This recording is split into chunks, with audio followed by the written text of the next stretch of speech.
Hey folks, how we doing today? It's me again, Shannon Fox here, Devoted Patriots 2 channel, and I have got several minutes of the hearing, some of the best minutes I would say of the entire thing. We've got, I may bring you a couple tomorrow from Matt Gates and a few others that had some really great questions for Merrick Garland, but the sad thing is he doesn't answer too many questions. But I'm pretty sure Massie got him tripped up here, folks, so stick around to the end.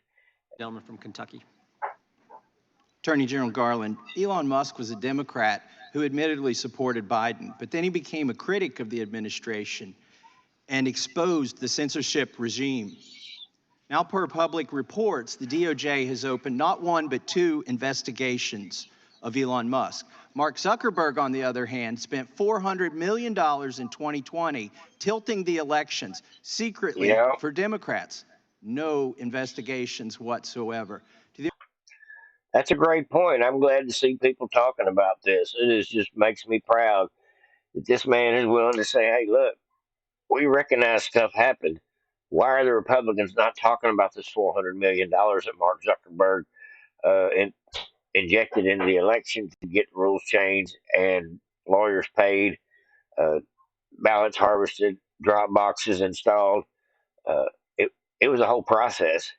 It wasn't cheap, obviously, but it obviously worked. Between that and all the 100 other things that was done, including the media coverage of Trump and the fake Russia hoaxes and the covering up of the laptop. There's so many things that played a key factor into the 2020, and I think most of that is out of the way now. So being able to lie to the American people to try to prevent them from voting for Trump, I don't see it happening this time. Now this is really a good clip here of Thomas Massie. Let's go ahead and watch it to the end. It is 5 minutes of just great stuff. The American public, these look like mafia tactics. You pays your money, we look the other way. You get in our way, we punish you. The American public sees what these tactics are. Now I want to direct your attention to a video here that we're going to play. Obviously, that's a significant matter. It is an ongoing criminal investigation, and so I'm not going to comment on an ongoing criminal investigation. Were those pipe bombs operable? Again, the ATF is the expert. Again, it's an ongoing criminal investigation, and under long-standing policy, I cannot comment. As you know, this is a very active, ongoing investigation, and there are some restrictions on that, but yes, we can handle classified information, and we fund your department, and so you need to provide that. It's not, respectfully, it's not an issue of classification.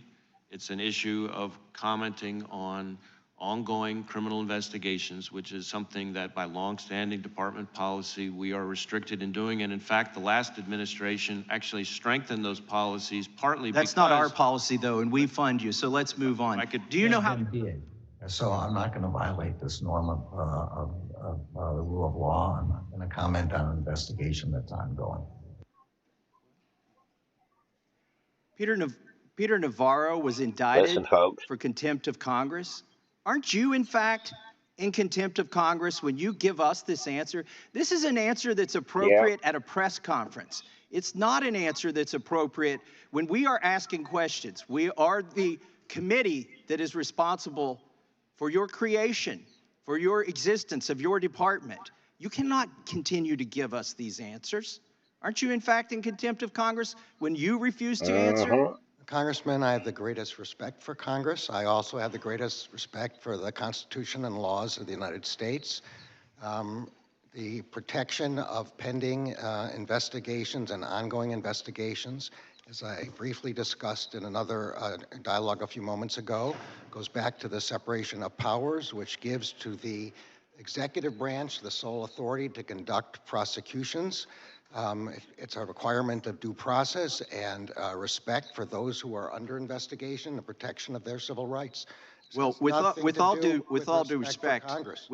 respect to that, Iran-Contra was an ongoing investigation, and that didn't stop Congress from getting the answers.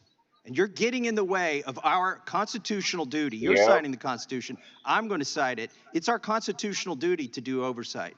Now, in that video, that was your answer to a question to me 2 years ago.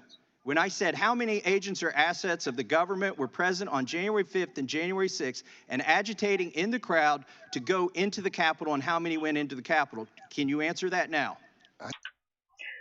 He's got him right here, folks, because he's already answered previously. Now he's asking him two questions at one time with his previous answer to refer to. He's got him hemmed up, folks.